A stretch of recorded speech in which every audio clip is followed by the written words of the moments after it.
Hello नमस्कार दोस्तों, स्वागत है आपके अपने YouTube चैनल प्रबोध क्लासेज पर। दोस्तों, आज आपके सामने फिर से मैं क्लास लेके आई हूँ हिंदी साहित्य इतिहास की। अगर कुछ स्टूडेंट नए जुड़े हैं तो मैं उनको बताना चाहती हूँ कि इससे पहले हमने हिंदी साहित्य इतिहास में आदिकाल, भक्तिकाल और रीतिकाल को बिल्कुल कंप्लीट कर लिया था।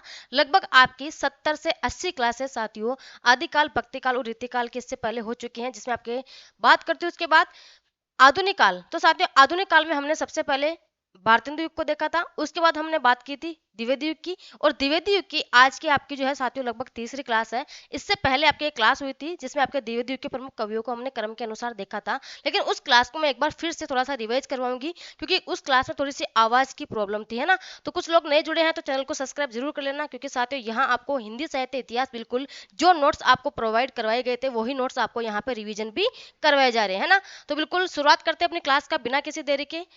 देखो, हमने इससे पहले जो कल की क्लास हुई थी आपकी, उसमें हमने बात की थी साथियों कुछ कवियों को लेकर। तो मैं एक बार फिर से इनका रिवाइज करवाना चाहती हूँ, क्योंकि यहाँ पे मुझे पता है कि मेरी आवाज थोड़ी सही नहीं आई थी, है ना। देखो, हमने बात की थी द्विवेदी युग के प्रमुख कवि, द्विवेदी युग के प्रमुख कवि कालक्रम के अनुसार।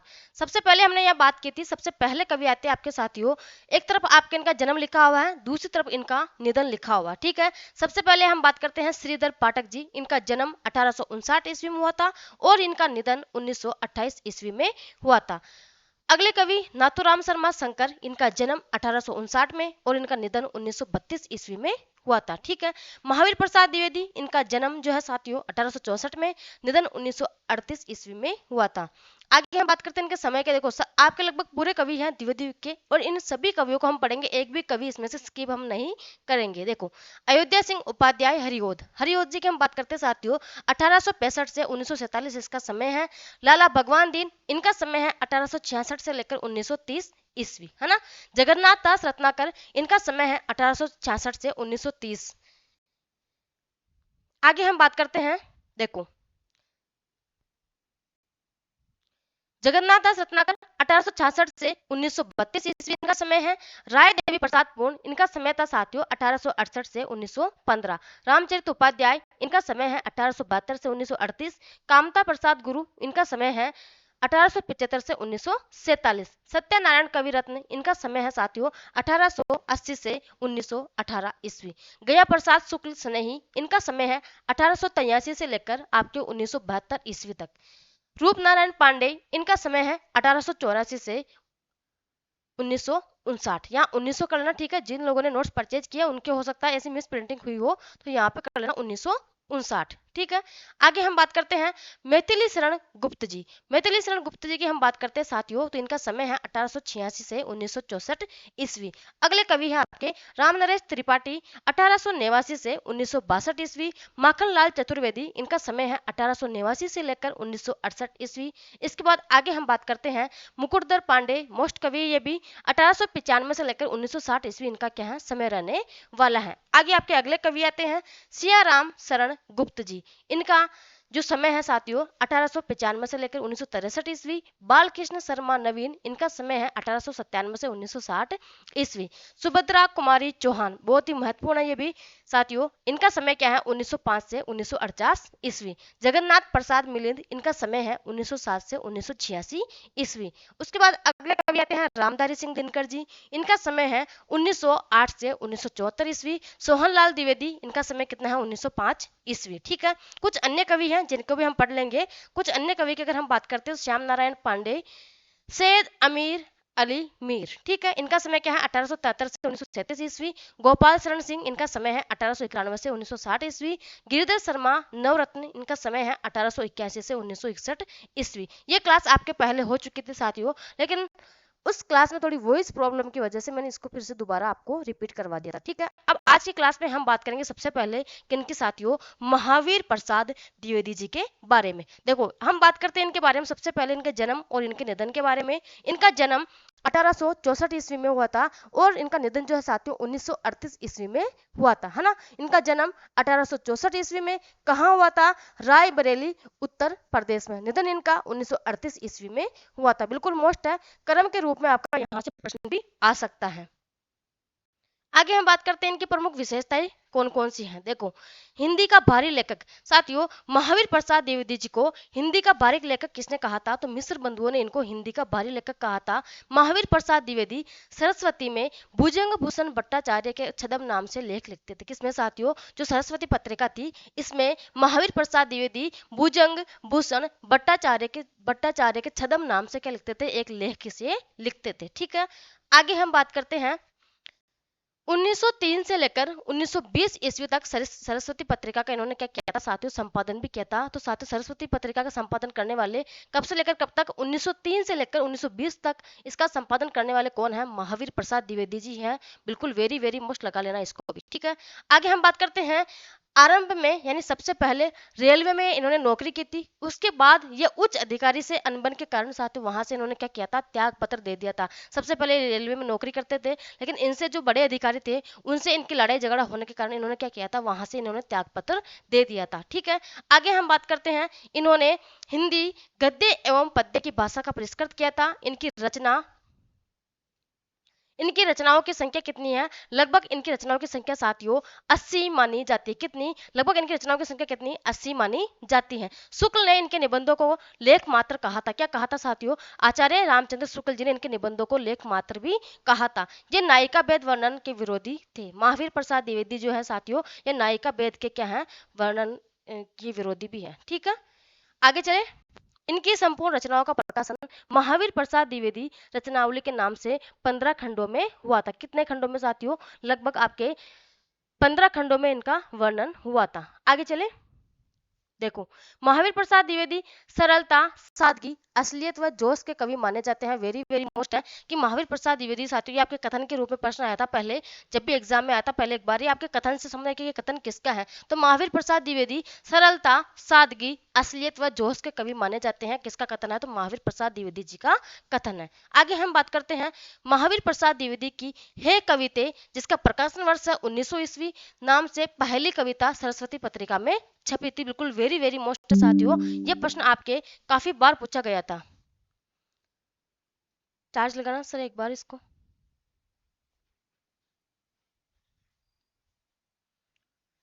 कौन सी साथियों कि महावीर प्रसाद द्विवेदी की सबसे पहली सरस्वती पत्रिका में छपने वाली जो रचना थी वो कौन सी? है कविते, बहुत ही महत्वपूर्ण थी, जिसका प्रकाशन वर्ष कितना है? 1900 ईस्वी। आगे हम बात करते हैं हिंदी नवजागरण में सरस्वती पत्रिका की महत्वपूर्ण भूमिका रही थी।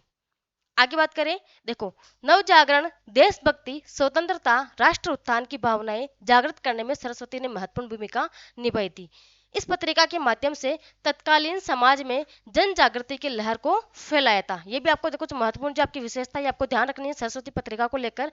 आगे हम बात करते हैं सरस्वती पत्रिका के साथ साथ प्रभा और मर्यादा पत्रिका की भी महत्वपूर्ण भूमिका रही थी। और इनकी कौन कौन सी साथियों? एक तो इनकी पत्रिका रही थी प्रभा, और दूसरी कौन सी रही थी साथियों? हम बात करते हैं तो मर्यादा पत्रिका। ठीक है, ये दोनों जो पत्रिका रही थी इनकी प्रभा और मर्यादा पत्रिका, इन दोनों की भी महत्वपूर्ण भूमिका यहाँ पे रही थी। आगे हम बात करते हैं, देखो इनके प्रमुख काव्य संग्रह कौन कौन से हैं। मोस्ट 10 के काव्य संग्रह हम बात करते हैं। सबसे पहले देखो, एक तो है कान्य कुब्ज, बिल्कुल मोस्ट है। काव्य मंजूषा, देवी स्तुतिस्तक और सुमन, ये साथियों इनके क्या है? 4 प्रमुख काव्य संग्रह है। कौन कौन से? कान्य कुब्ज, काव्य मंजूषा, देवी स्तुतिस्तक और सुमन, ये चारों इनके क्या है? प्रमुख काव्य संग्रह हैं। अब आगे हम बात करते हैं जो इनकी पत्रिका थी सरस्वती पत्रिका, ये बहुत ही महत्वपूर्ण साथियों। इससे संबंधित हम पूरे जो है इनकी जितनी भी बातें हैं पूरी हम यहाँ पे देख लेते हैं एक बार। देखो सरस्वती पत्रिका की हम बात करते हैं, इसकी स्थापना 1900 ईस्वी में हुई थी। कब हुई थी? 1900 ईस्वी में, है ना। इंडियन प्रेस प्रयाग इलाहाबाद से जो है इसकी स्थापना हुई थी। इसके संस्थापक सबसे पहले कौन रहे थे साथियों? चिंतामणि घोष रहे थे। एग्जाम में यह प्रश्न भी आ चुका है कि सरस्वती पत्रिका का जो है सबसे पहले संस्थापक कौन रहे थे? तो चिंतामणि घोष रहे थे, ये आपको ध्यान रखना। ठीक है, और इसका सबसे पहले संपादक किसने किया था? तो बाबू श्याम सुंदर दास ने सबसे पहले इसका संपादन किया था। ठीक है, दोनों ही प्रश्न आपको कंफ्यूजन वाले हैं, ध्यान रखना है कि इसके सबसे पहले संस्थापक कौन रहे थे? चिंतामणि घोष रहे थे, और सबसे पहले इसका संपादन किसने किया था? तो बाबू श्याम सुंदर दास ने इसका संपादन किया था। आगे हम बात करते हैं 1901 से लेकर, देखो बिल्कुल मोस्ट है, ये आपको ध्यान रखना है साथियों, यहाँ से आपका 100% जो है प्रश्न बनता ही है। ठीक है, देखो 1901 से 1903 ईस्वी तक इसके संपादक कौन रहे थे? तो बाबू श्याम सुंदर दास इसके संपादक रहे थे। कहाँ से लेकर कहाँ तक? 1903 से 1901 से 1903 ईस्वी तक इसके संपादक बाबू श्याम सुंदर दास रहे थे। और अगर मैं बात करती हूँ साथियों, तो 1903 से लेकर 20 तक इसके संपादक कौन रहे थे? महावीर प्रसाद द्विवेदी इनके संपादक रहे थे। इसके बाद आगे अगर मैं बात करती हूँ, तो 1920 के बाद साथियों 1920 के बाद इसके संपादक कौन रहे थे? तो पद्मलाल पन्नालाल बख्शी। साथियों ये आपको तीनों फैक्ट आपको ध्यान रखना है कि सबसे पहले 1901 से लेकर 3 तक इसके संपादक बाबू श्याम सुंदर दास, 3 से 20 तक महावीर प्रसाद द्विवेदी, और 20 के बाद कौन रहे थे? पद्मलाल पन्नालाल बख्शी। ठीक है, आगे चले।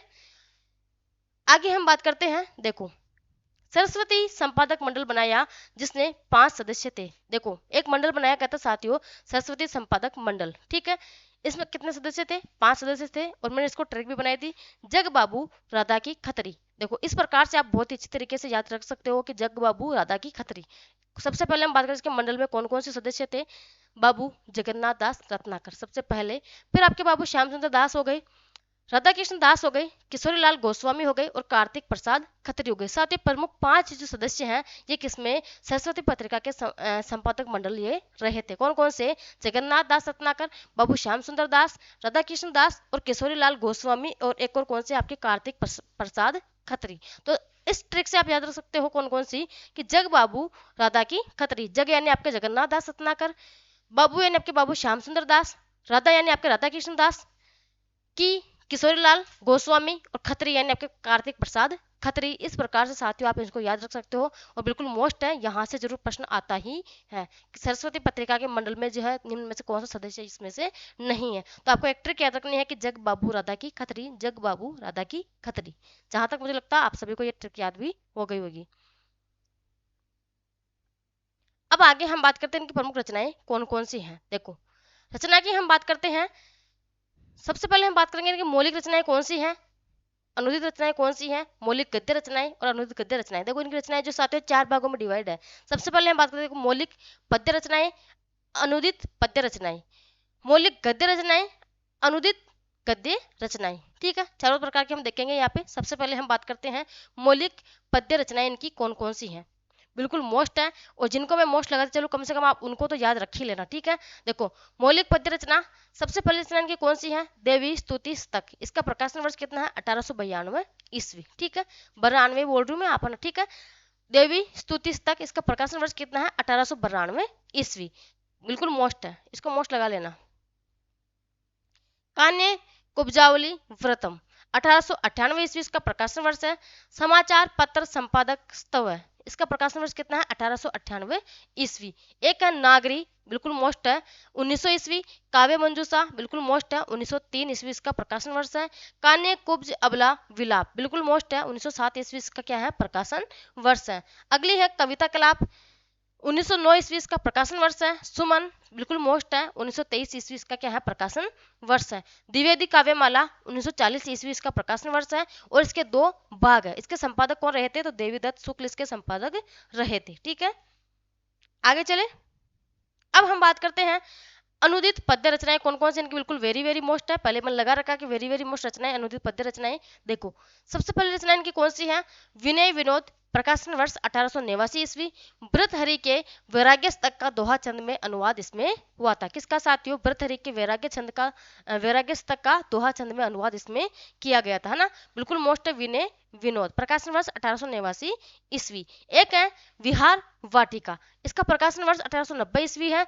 जयदेव के गीत गोविंद का दोहा छंद में अनुवाद इसमें किया गया था। आगे बात करें, अगली रचना है इनकी कौन सी? स्नेह वाटिका, प्रकाशन वर्ष 1890 ईस्वी है। भरतहरि के श्रृंगार शतक का दोहा छंद में अनुवाद है। अगली रचना इनकी कौन सी है? श्री महिमन स्तोत्र, प्रकाशन वर्ष 1891 ईस्वी। संस्कृत में रचित महिमन स्तोत्र का वर्णिक छंदों में अनुवाद है ना। वेरी वेरी मोस्ट है गंगा लहरी, है ना।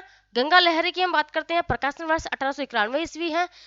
जगन्नाथ दास रत्नाकर की रचना गंगा लहरी का सवैया छंद में क्या है? इसमें अनुवाद किया गया है। ठीक है, अगली कौन सी है? ऋतु तरंगिणी, प्रकाशन वर्ष 1891 ईस्वी है। कालिदास के ऋतु संहार का दोहा छंद में अनुवाद किया गया है। अगली कौन सी है? कुमार संभव सार, इसका प्रकाशन वर्ष कितना है? 1902 ईस्वी है, और इसमें कालिदास के कुमार संभव के प्रथम 5 सर्गों का अनुवाद इसमें किया गया था और सवैया व दोहा छंदों में इसका अनुवाद हुआ था। कितने साथियों? प्रथम जो 5 जो सर्ग थे उनका अनुवाद किस किस में? सवैया और दोहा दोनों छंदों में इसमें किया गया था। ठीक है, आगे चले। आगे हम बात करते हैं, देखो सुहाग रात, बिल्कुल सुहाग रात ये साथियों मोस्ट है क्योंकि ये अप्रकाशित रचना है इनकी, ध्यान रखना आपको कि ये अपूर्ण रचना है। ठीक है, ये बायरन के ब्राइडल नाइट का अनुवाद इसमें था और किसमें साथियों? दोहा छंद में इसका अनुवाद किया गया था। किसका? बायरन के ब्राइडल नाइट का। आगे बात करें, देखो अगली रचना कौन सी है? मौलिक गद्य रचनाएं। मौलिक गद्य रचना पढ़ने से पहले हम एक बार उनका रिवीजन कर लेते हैं। सबसे पहले हमने पढ़ी थी कौन सी? देखो मौलिक पद्य रचना देवी स्तुति स्तग, कान्य कुब्जावली व्रतम, समाचार पत्र संपादक स्तव, नागरी, काव्य मंजूषा, कान्य कुब्ज अबला विलाप, कविता विलाप, सुमन और कौन सी है? द्विवेदी काव्य माला, है ना। फिर अनुदित पद्य रचना विनय विनोद, विहार वाटिका, स्नेह वाटिका, श्री महिमन स्त्रोत, गंगा लहरी, ऋतु तरंगिनी, कुमार संभव सार, सुहाग रात साथियों ये इनकी क्या हो गई? प्रमुख अनुदित पद्य रचनाएं। अब हम बात करेंगे मौलिक गद्य रचनाएं इनकी कौन कौन सी हैं। देखो सबसे पहली रचना इनकी कौन सी है? तरुणोपदेश यानी तरुणोपदेश। ये अप्रकाशित रचना है इनकी और इसका रचना काल कितना है साथियों? 1886 ईस्वी। अगली है हिंदी शिक्षावली तृतीय भाग की समालोचना, इसका प्रकाशन वर्ष कितना है? 1899 ईस्वी। एक है नेसद चरित चर्चा, इसका प्रकाशन वर्ष कितना है? 1900 ईस्वी। हिंदी कालिदास की समालोचना, इसका प्रकाशन वर्ष कितना है? 1901 ईस्वी। हिंदी में आलोचना संबंधी प्रथम पुस्तक भी कौन सी है साथियों? तो हिंदी कालिदास की समालोचना। ठीक है, आगे हम बात करते हैं और कौन कौन सी रचनाएं हैं इनकी। देखो एक रचना इनकी वैज्ञानिक कोश, प्रकाशन वर्ष 1906 ईस्वी है। विक्रमांक देवचरित चर्चा, प्रकाशन वर्ष कितना है? 1907 ईस्वी है। हिंदी भाषा की उत्पत्ति, इसका प्रकाशन वर्ष कितना है? 1907 ईस्वी है। कौटिल्य कुठार, इसका प्रकाशन वर्ष कितना है? 1907 ईस्वी है। संपत्ति शास्त्र, प्रकाशन वर्ष 1908 ईस्वी है। कालिदास की निरंकुशता, प्रकाशन वर्ष 1911 ईस्वी है। नाट्य शास्त्र, प्रकाशन वर्ष 1912 ईस्वी है। वनिता विलास, इसका प्रकाशन वर्ष कितना है साथियों? 1918 ईस्वी है। औद्योगिकी, प्रकाशन वर्ष 1920 ईस्वी है। रसज्ञ रंजन, इसका प्रकाशन वर्ष कितना है? 1920 ईस्वी है। कालिदास और उनकी कविता, प्रकाशन वर्ष 1920 ईस्वी है। अतीत स्मृति, इसका प्रकाशन वर्ष कितना है? 1924 ईस्वी है। सुकवि संकीर्तन, प्रकाशन वर्ष कितना है? 1924 ईस्वी है। अद्भुत आलाप, इसका प्रकाशन वर्ष कितना है? 1924 ईस्वी है। महिला मोल, इसका प्रकाशन वर्ष कितना है? 1925 ईस्वी है। विज्ञ विनोद, प्रकाशन वर्ष 1926 ईस्वी है। देखो आगे है कोविद कीर्तन 1928 ईस्वी, साहित्य संदर्भ 1928 ईस्वी, विदेशी विद्वान 1928 ईस्वी, लेखांजलि 1928 ईस्वी, आलोचनांजलि 1928 ईस्वी, साहित्य लाभ 1929 ईस्वी प्रकाशन वर्ष है ना। प्राचीन चीन कितना है साथियों? 1929 ईस्वी का प्रकाशन वर्ष है। चरित्र चित्रण 1929 ईस्वी का क्या है? प्रकाशन वर्ष है। साहित्य शिखर 1930 ईस्वी है। विज्ञान वार्ता 1930 ईस्वी है। वाग विलास 1930 ईस्वी है। विचार विमर्श 1931 ईस्वी इसका प्रकाशन वर्ष है। संकलन, संकलन की हम बात करते हैं 1931 ईस्वी जो है क्या इसका प्रकाशन वर्ष है। एक है पूरा व्रत, इसका प्रकाशन वर्ष कितना है? 1933 ईस्वी है। देखो यहाँ हम बात करते हैं मौलिक गद्य रचना, इसमें आपके महत्वपूर्ण कौन कौन सी है जो कि आपको ध्यान रखनी है। एक तरुण उपदेश, ठीक है, ये आपको ध्यान रखनी है, बिल्कुल मोस्ट है। एक आपको ध्यान रखनी है हिंदी भाषा की उत्पत्ति। नाट्य शास्त्र बिल्कुल मोस्ट है साथियों। कौटिल्य कुठार भी थोड़ी मोस्ट है, ध्यान रखना आपको इसके बारे में भी है ना। संपत्ति शास्त्र मोस्ट है। वनिता विलास बिल्कुल मोस्ट है। रसज्ञ रंजन मोस्ट है। अतीत स्मृति मोस्ट है, देखो मैंने वैसे लगा रखा है इसमें ऑलरेडी। अद्भुत आलाप वेरी वेरी मोस्ट पहले पूछी गई थी है ना। महिला बोध, विज्ञ विनोद ये भी आपके पहले पूछी गई रचना है। इधर हम बात करते हैं लेखांजलि बिल्कुल मोस्ट है। साहित्य लाभ मोस्ट है। प्राचीन चिन्ह मोस्ट है ना। विज्ञान वार्ता मोस्ट है। वाग विलास बिल्कुल मोस्ट है। विचार विमर्श मोस्ट है। एक ही पूरा वर्त साथ ध्यान रखना, पूरा वर्त और संकलन ये भी थोड़ी मोस्ट है, हो सकता है किसी एग्जाम में आगे पूछ ली जाए। अब हम बात करते हैं अनुदित गद्य रचना इनकी कौन कौन सी हैं। देखो सबसे पहले हम बात करते हैं भामिनी विलास, प्रकाशन वर्ष कितना है? 1891 ईस्वी। पंडित राज जगन्नाथ के भामिनी विलास का अनुवाद इसमें हुआ है।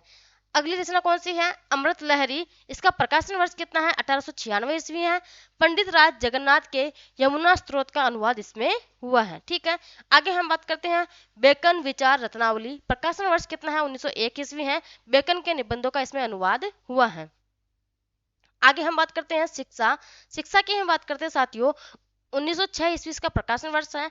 हर्बर्ट स्पेंसर के एजुकेशन का इसमें क्या दिया हुआ है? अनुवाद हुआ है। स्वाधीनता। स्वाधीनता की हम बात करते हैं, इसका प्रकाशन वर्ष 1907 ईस्वी है। जॉन स्टुअर्ट मिल के ऑन लिबर्टी का अनुवाद इसमें किया गया है। जल चिकित्सा 1907 ईस्वी इसका प्रकाशन वर्ष है। जर्मन लेखक लुई कोने की जर्मन भाषा में रचित रचना का इसमें अनुवाद हुआ है। महाभारत की हम बात करते हैं साथियों, महाभारत का प्रकाशन वर्ष कितना है? 1908 ईस्वी है। महाभारत की कथा का हिंदी रूपांतरण इसमें किया गया है। ठीक है, अगली रचना कौन सी है? रघुवंश हो गई, 1912 ईस्वी, बिल्कुल मोस्ट है। रघुवंश महाकाव्य का इसमें अनुवाद हुआ है। वेणी सहार की हम बात करते हैं, प्रकाशन वर्ष 1913 ईस्वी है। संस्कृत कवि भट्ट नारायण के वेणी सहार नाटक का इसमें अनुवाद किया गया है। ठीक है, अगली रचना कौन सी है? कुमार संभव। कुमार संभवम की हम बात करते हैं साथियों, प्रकाशन वर्ष कितना है? 1915 ईस्वी है। कालिदास के कुमार संभव का इसमें क्या है? अनुवाद किया गया है। मेघदूत बिल्कुल वेरी वेरी मोस्ट है, 1917 ईस्वी इसका प्रकाशन वर्ष है। कालिदास के मेघदूत का अनुवाद इसमें किया गया है। किरातार्जुनीयम, इसका प्रकाशन वर्ष कितना है? 1917 ईस्वी है। 12वीं के किरातार्जुनीयम का इसमें अनुवाद किया गया है। प्राचीन कवि और पंडित, इसका प्रकाशन वर्ष 1918 ईस्वी है। अन्य भाषाओं के लेखों के आधार पर प्राचीन कवियों का परिचय इसमें दिया गया है। एक रचना कौन सी है? आख्यायिका सप्तक, इसका प्रकाशन वर्ष है 1927 ईस्वी। अन्य भाषाओं को चुनी हुई 7 आख्यायिकों का अनुवाद इसमें किया गया है। ठीक है, आगे हम बात करते हैं प्रमुख इनके चर्चित लेख कौन कौन से हैं।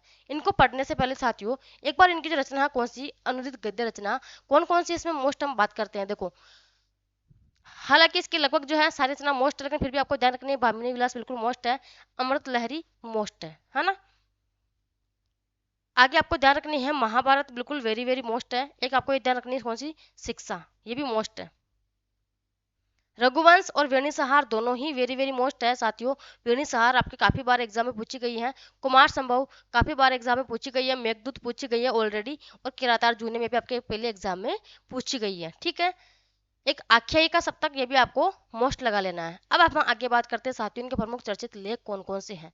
देखो, सबसे पहले हम बात करते हैं कवि कर्तव्य, जिसका प्रकाशन वर्ष कितना है? 1903 ईस्वी। एक लेख है इनका कौन सा साथियों? कवियों की उर्मिला विषयक उदासीनता। इसका प्रकाशन वर्ष कितना है? 1908 ईस्वी है। क्या हिंदी नाम की कोई भाषा ही नहीं? इसका प्रकाशन वर्ष कितना है? 1913 ईस्वी है। आर्य समाज का कोप 1914 ईस्वी, इसका क्या है? प्रकाशन वर्ष है। अब हम आगे बात करते हैं, देखो प्रमुख कथन, महावीर प्रसाद द्विवेदी जी के प्रमुख कथन की हम बात करते हैं साथियों। देखो, लगभग बहुत महत्वपूर्ण जो आपके फैक्ट थे साथियों, लगभग उपन्यास और ये सब जो इन सब के बारे में हमने चर्चा की थी। प्रमुख ये इनकी रचनाएं थी जो कि बहुत महत्वपूर्ण थी, सारी हमने यहाँ पे देख ली थी। और जो मोस्ट थी मैंने आपको बता भी दी कौन कौन सी इसमें से मोस्ट थी। एक तो आपको जो वो ध्यान रखना है इनकी जो है सरस्वती पत्रिका संपादन बिल्कुल मोस्ट है। ठीक है, अब हम बात करते हैं इनके प्रमुख कथन कौन कौन से। कथन भी इनके मोस्ट है, कौन कौन से हम जो मैं आपको बता देती हूँ। सबसे पहला कथन है रामविलास शर्मा जी का। देखो, यहाँ हम बात करते हैं साहित्य के क्षेत्र में उन्होंने तय कर लिया था कि हिंदी गद्य का विकास करना है, साहित्य को रीतिवाद से निकाल बाहर करना है। लगभग 20 वर्षों तक एकाग्र मन से इस निश्चित उद्देश्य की सिद्धि में वे लगे रहे और उन्हें सफलता प्राप्त हुई। यह कथन किसका था? रामविलास शर्मा का कथन था। एक कथन है साथियों, ये बिल्कुल मोस्ट है कि द्विवेदी जी की कोमलता और कठोरता दोनों का स्रोत एक ही था। यह स्रोत था हिंदी भाषा और साहित्य की प्रतिनिष्ठा। इस निष्ठा के कारण जिसे वह अवांछित समझते थे उसकी कठोर आलोचना करते थे, किंतु उसमें व्यक्तिगत राग द्वेष बहुत ही कम था। ये किसका कथन है? रामविलास शर्मा जी का कथन है, बिल्कुल मोस्ट है। यहाँ आपको सिर्फ और सिर्फ रिवीजन करना है, लिखने का समय आपके पास नहीं है। अगर किसी स्टूडेंट को चाहिए कि नहीं मेरे को सिर्फ रिवीजन करना है, तो वो नोट्स परचेज कर सकता है और आराम से साथियों सामने रजिस्टर रख के और लगभग 1.5 की स्पीड में आराम से क्लास लेके अपने जो है सिलेबस को जल्दी कवर भी कर सकता है। अगर कोई शुरू से तैयारी कर रहा होगा पहली बार, तो भी वो भी साथियों लगभग 3 महीने में बहुत अच्छी तैयारी कर सकता है अगर चाहे तो, है ना। उनका उद्देश्य है हिंदी प्रदेश में नवीन सामाजिक चेतना का प्रसार करना है। इस उद्देश्य की सिद्धि के लिए वह समाज विज्ञान, दर्शन शास्त्र और साहित्य इन सभी के के विकास के लिए प्रयत्न करते हैं। महावीर प्रसाद द्विवेदी की भूमिका एक महान शिक्षक की भूमिका है, केवल साहित्यकार की नहीं। बिल्कुल वेरी वेरी मोस्ट कथन है साथियों, रामविलास शर्मा का कथन है। ठीक है, आगे हम बात करते हैं। रामचंद्र तिवारी जी का एक कथन है कि महावीर प्रसाद द्विवेदी जी के निबंधों में उनका व्यक्तित्व स्फुटित हुआ है। उनकी आदर्शवादिता, जीवन की सादगी, हृदय की सरलता, नैतिकता, इन सभी की छाप उनके निबंधों पर है। ठीक है, ये किसका कथन था? रामचंद्र तिवारी का कथन था, बिल्कुल मोस्ट है। आगे हम बात करते हैं, एक कथन है गणपति चंद्र गुप्त जी का। भारतेंदु युगीन निबंधों की व्यक्तिकता है ना। ठीक है,